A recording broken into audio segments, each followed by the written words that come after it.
Awadh computer centre की आज की क्लास में आप सभी छात्रों का स्वागत है। जैसा कि पिछले क्लास में आप सभी को आउटपुट डिवाइस के बारे में बताया गया था, जहां पे हमने आपको वीडियो के बारे में बताया था कि वीडियो दो तरह के हैं, एक सीआरटी है, दूसरा एलसीडी है। यानी मॉनिटर दो तरह के होते हैं, सीआरटी और एलसीडी।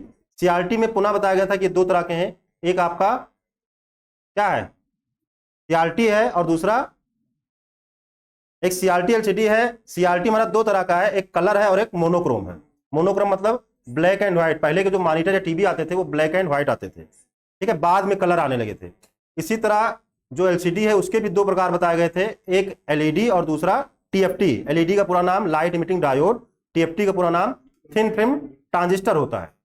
और प्रिंटर के बारे में बताया गया था कि प्रिंटर दो तरह का होता है, एक इम्पैक्ट प्रिंटर और एक नॉन इम्पैक्ट प्रिंटर। में बताया गया था प्रिंटर की क्वालिटी को डीपीआई में मापा जाता है, डॉट पर इंच में मापा जाता है। इम्पैक्ट प्रिंटर में आपको बताया गया था डीएमपी के बारे में, डॉट मैट्रिक्स प्रिंटर के बारे में, डेजी व्हील प्रिंटर के बारे में बताया गया था, लाइन प्रिंटर, ड्रम प्रिंटर, चैन प्रिंटर के बारे में बताया गया था। आपको नॉन इम्पैक्ट के अंतर्गत बताया गया था इंकजेट और लेजर के बारे में, साथ ही साथ थर्मल प्रिंटर के बारे में बताया गया था। साथ ही साथ आपको बताया गया था स्पीकर, हेडफोन, प्रोजेक्टर के बारे में। तो ये सब क्या थे, ये सब आउटपुट डिवाइस थे। अब हम आज की क्लास में पढ़ेंगे इसके बारे में, स्टोरेज डिवाइस के बारे में। किसके बारे में? Storage device. तो स्टोरेज डिवाइस क्या होता है? जिस डिवाइस का प्रयोग हम कंप्यूटर में डेटा को अस्थायी अथवा अस्थायी रूप से स्टोर करने के लिए करते हैं, उससे हम स्टोरेज डिवाइस कहते हैं। जिस डिवाइस का प्रयोग हम Which devices are used to store data temporary or permanently are called storage device। जिस डिवाइस का प्रयोग हम कंप्यूटर में डेटा को अस्थायी रूप से अथवा अस्थायी रूप से स्टोर करने के लिए करते हैं, उसको हम क्या कहते हैं? स्टोरेज डिवाइस कहते हैं। और ये दो तरह की होती है, एक प्राइमरी होती है और एक सेकेंडरी होती है। एक प्राथमिक मेमोरी होती है और एक सेकेंडरी मेमोरी होती है। तो कंप्यूटर में कितनी मेमोरी है? दो तरह की, एक प्राइमरी और एक सेकेंडरी। तो प्राइमरी मेमोरी क्या है इसके बारे में हम जान लेते हैं। उसके पहले हम यहाँ पे थोड़ा सा समझ लेते हैं मेमोरी के बारे में। यहाँ पे आपको बताया गया types of memory, primary memory और सेकेंडरी मेमोरी। आपको दो तरह की मेमोरी बताया गया, प्राइमरी मेमोरी और सेकेंडरी मेमोरी।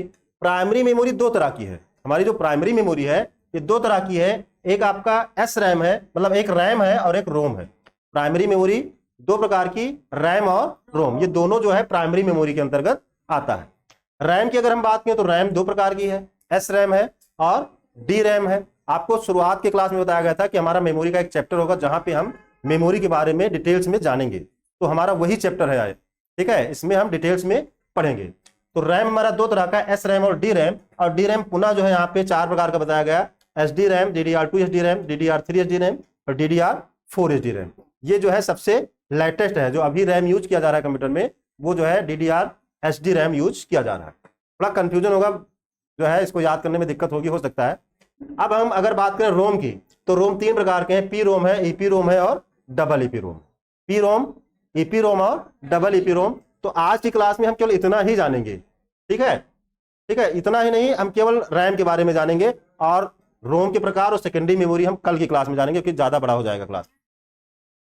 अब अगर हम बात करें यहाँ पे सेकेंडरी मेमोरी, तो सेकेंडरी मेमोरी में फ्लॉपी डिस्क होगा, hard disk, SSD, magnetic tape, compact disk मतलब सीडी जिसको कहते हैं, डीवीडी, पेन ड्राइव, ये सब सेकेंडरी स्टोरेज है।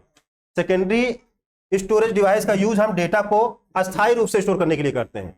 मतलब कि अगर हमारा कंप्यूटर बंद हो जाए तो उसके बाद भी हम अगर डेटा चाहते हैं तो उसको हम कहां पे सेव करते हैं? सेकेंडरी स्टोरेज में स्टोर करते हैं। अब प्राइमरी मेमोरी क्या है? कंप्यूटर में जो प्राइमरी मेमोरी है ये क्या है? प्राइमरी मेमोरी कंप्यूटर की मुख्य मेमोरी होती है। कंप्यूटर की जो प्राइमरी मेमोरी है इसे मेन मेमोरी कहा जाता है। क्या कहा जाता है? मेन मेमोरी कहा जाता है। ये दो प्रकार की है, रैम और रोम। तो प्राइमरी मेमोरी में रैम क्या है? प्राइमरी मेमोरी में रैम क्या है? रैम एक अस्थायी मेमोरी है। रैम क्या है? एक टेम्परेरी मेमोरी है। रैम क्या है? टेम्परेरी मेमोरी है, अस्थायी मेमोरी है। मतलब इसमें डेटा तभी तक है जब तक कंप्यूटर ऑन है। कंप्यूटर के बंद होने के बाद इसका डेटा समाप्त हो जाएगा। तो कोई भी प्रोग्राम रन होने से पहले मेन मेमोरी में जाता है। कोई भी प्रोग्राम जब हम रन कराते हैं, कोई भी एप्लीकेशन ओपन करते हैं, चाहे हम आपके मोबाइल की बात कर लें, जब आप अपने मोबाइल में कोई भी एप्लीकेशन ओपन करते हो, चाहे व्हाट्सएप, चाहे टेलीग्राम, कुछ भी ओपन करते हो, तो वो जो है रैम में ओपन होता है। किसमें ओपन होता है? रैम में। मतलब प्राइमरी मेमोरी में ओपन होता है। इसीलिए अगर आपके मोबाइल में रैम कम होता है तो आपका मोबाइल हैंग करता है। ठीक है, मतलब जो आपका कंप्यूटर है या आपकी जो मोबाइल है उसकी जो परफॉर्मेंस है, उसकी जो स्पीड है, वो रैम पर डिपेंड करती है, प्राइमरी मेमोरी पर डिपेंड करती है। तो कोई भी प्रोग्राम रन होने से पहले मेन मेमोरी में जाता है, जहां सीपीयू उस प्रोग्राम को डायरेक्ट एक्सेस कर लेता है। और ये जो आपकी मेमोरी है, प्राइमरी मेमोरी, इसे सेमीकंडक्टर मेमोरी कहते हैं। क्या कहते हैं? सेमीकंडक्टर मेमोरी कहते हैं। ये जो मेमोरी है प्राइमरी मेमोरी, ये रीड राइट मेमोरी, आरडब्ल्यू इसको कहते हैं। क्या कहते हैं? आरडब्ल्यू मेमोरी कह सकते हैं।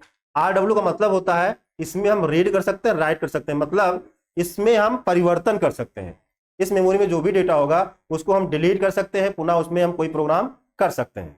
लेकिन जो हमारी प्राइमरी मेमोरी में रोम है, एक मेमोरी अभी हम आगे पढ़ेंगे रोम के बारे में, रीड ओनली मेमोरी, उसमें जो डेटा होगा उसमें हम परिवर्तन नहीं कर सकते। उसमें जो एक बार सेव कर दिया गया, ठीक है, जो भी प्रोग्राम कर दिया गया वो परमानेंटली हो जाता है, उसमें किसी प्रकार का चेंजेस नहीं कर सकते। लेकिन हम जो रैम पढ़ रहे हैं ये रीड राइट है, इसके डेटा को हम संशोधित कर सकते हैं, डिलीट कर सकते हैं या फिर से उसमें डेटा ला सकते हैं।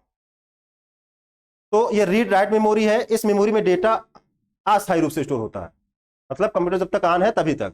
इस मेमोरी का डेटा पावर ऑफ होने पर नष्ट हो जाता है, इसलिए इसे हम वोलाटाइल मेमोरी कहते हैं। अगर आपसे पूछा जाए वोलाटाइल मेमोरी किसे कहते हैं, तो रैम हमारा क्या है? वोलाटाइल मेमोरी है। वोलाटाइल का मतलब होता है विघटित, मतलब जब तक कंप्यूटर ऑन है तब तक डेटा रहेगा, कंप्यूटर बंद होने के बाद सारा डेटा समाप्त हो जाएगा। तो ये दो प्रकार का है, एस रैम और डी रैम। जो हमारा रैम है ये दो तरह का है, एस रैम है और डी रैम है। इसके उदाहरण की बात करें रैम की, ये अस्थायी कैसे है।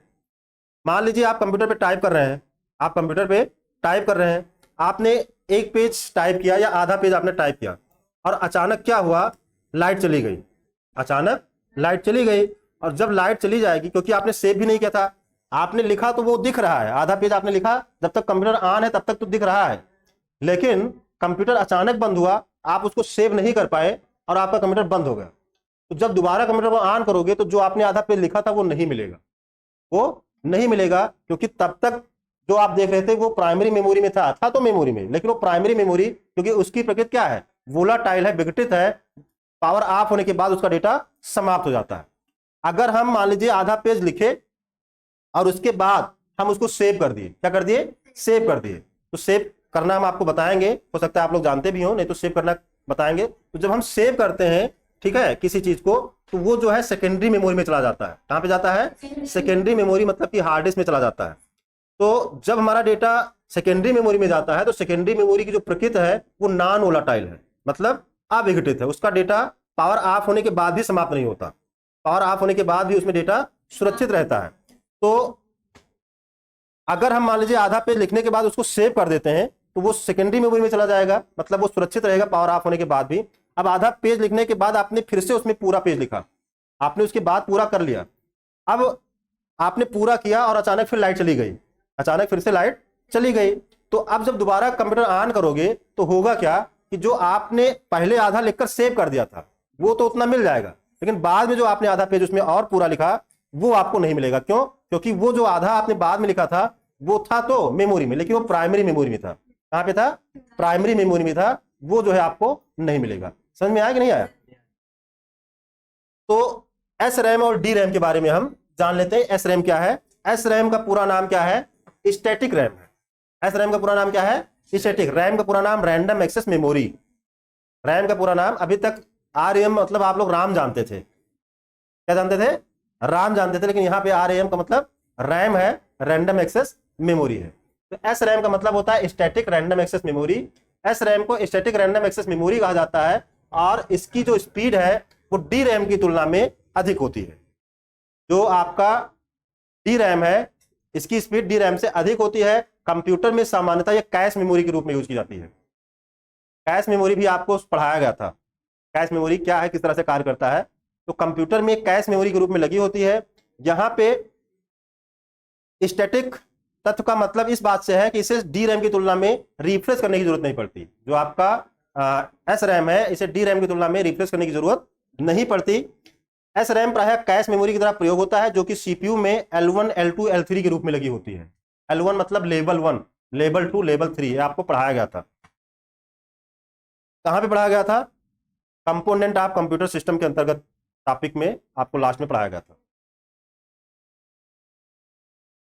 अब अगला है हमारा डी रैम। जैसा कि बताया गया कि रैम दो प्रकार के हैं, एक एस रैम है और एक डी रैम है। तो डी रैम का पूरा नाम डायनेमिक है, dynamic random access memory. D RAM क्या करता है? डी रैम का पूरा नाम डायनेमिक रैंडम एक्सेस मेमोरी है। डी रैम एक तरह का रैम का ही एक प्रकार है जो आजकल पीसी मतलब पर्सनल कंप्यूटर, पीसी का मतलब क्या होता है? पर्सनल कंप्यूटर में ज्यादा इस्तेमाल होता है। इसके कुछ प्रकार है, SD RAM, DDR2 SD RAM, DDR3 SD RAM और एक DDR4 एसडी रैम भी आ गया है। और ये एक इंटरवल के बाद, एक अंतराल के बाद ऑटो रिफ्रेश होता रहता है। अगला है हमारा डी रैम। क्या है? D RAM. डी रैम तो हम पढ़ ही रहे हैं, लेकिन टाइप्स ऑफ डी रैम पढ़ेंगे, डी रैम के प्रकार। तो एसडी रैम जैसा कि अभी बताया गया था, एसडी रैम का पूरा नाम यहाँ पे synchronous dynamic random access memory है। अभी आपको बताया गया कि रैम दो प्रकार का है, एस रैम है और डी रैम है। तो वहां पे एस का मतलब स्टैटिक था, वहां पे एस रैम में एस का मतलब क्या था? स्टैटिक था। लेकिन डी रैम के अंतर्गत जो एसडी रैम है, यहां पे एस का मतलब क्या है? सिंक्रोनस है। क्या है? सिंक्रोनस। और डी रैम का मतलब डायनेमिक रैंडम एक्सेस मेमोरी। यहां पे इसका फुल फॉर्म भी पूछा जाता है, जितना ही याद करने में कठिन है उतना ही ज्यादा पूछा भी जाता है। एसडी रैम का पूरा नाम DDR2 SD RAM, DDR3 SD RAM. तो SD RAM synchronous dynamic RAM होता है। ये एक नए तरह का रैम होता है जो तुलनात्मक बहुत तेज कार्य करता है। एसडी रैम वास्तव में सीपीयू के साथ सिंक्रोनाइज हो जाता है। DDR2 एसडी रैम अभी आप लोग समझ लीजिए, बाद में लिख लीजिएगा, क्योंकि लिखने के लिए आपको मिलेगा, वीडियो मिलेगा, नोट्स आपको टेलीग्राम पे मिलता ही है। तो अभी आप लोग समझ लीजिए, लिखने का काम आप घर पे भी कर सकते हैं। DDR2 SD RAM double data rate. DDR का मतलब क्या होता है? Double data rate synchronous dynamic random access memory. इसलिए कह रहे हैं घर पे लिखिएगा, क्योंकि अब तो ऐसा कुछ है नहीं कि जो आपका छूट जाएगा जो हम बोल रहे हैं। वीडियो आप देख सकते हैं बाद में, वीडियो में हम एक एक शब्द जो भी बोले हैं आपको दोबारा मिल जाएगा। तो ये डबल डाटा रेट सिंक्रोनस होता है। ये डी रैम का एक प्रकार होता है जो DDR एसडी रैम की तुलना में ज्यादा तेज कार्य करता है। और इसी तरह DDR3 है, DDR4 है। इसमें सबसे नवीनतम जो है DDR3 था पहले, लेकिन अब जो है DDR4 आ गया है, जो कि इस समय की सबसे नवीनतम टेक्नोलॉजी है, सबसे नवीनतम रैम है, जो कि इन सभी प्रकार से ज्यादा तेज कार्य करता है। अब आगे रोम है। तो रोम हम आज की क्लास में पढ़ाएं, कल की क्लास में पढ़ाएंगे। रोम के बारे में हम कल की क्लास में पढ़ाएंगे। रोम क्या है? रीड ओनली मेमोरी है। रोम क्या है? रीड ओनली मेमोरी है। जैसा कि नाम ही रीड ओनली, मतलब इसके डेटा को हम केवल रीड कर सकते हैं। रैम में हमने बताया कि रीड और राइट दोनों है, डेटा को रीड भी कर सकते हैं, राइट भी कर सकते हैं। लेकिन इसका जो डेटा होगा हम केवल रीड कर सकते हैं, इसमें कोई बदलाव नहीं कर सकते हैं। और इसी का उदाहरण आपके कंप्यूटर में, आपके मोबाइल में, जब आप कंप्यूटर या मोबाइल ऑन करते हो तो अगर आपका फोन सैमसंग का है तो सैमसंग लिख कर आता है, अगर आपका कंप्यूटर डेल का है तो डेल लिख कर आता है, HP है तो HP का लिख कर आता है। और अगर आपका कंप्यूटर वो जो है समाजवादी सरकार वाला है, ठीक है, समाजवादी सरकार का है, तो उसमें आपको क्या लिख कर आता है? उसमें उनकी फोटो बनकर आती है। क्या आती है? फोटो बनकर आती है। तो वो उसी का उदाहरण है, मतलब उसको हम चाह के भी उस फोटो को हटा नहीं सकते। तो वो रोम का उदाहरण है, रीड ओनली मेमोरी का उदाहरण है। तो ये हम कल की क्लास में जानेंगे। आज की क्लास में इतना ही, मिलते हैं नई क्लास में, तब तक के लिए जय हिंद, जय भारत।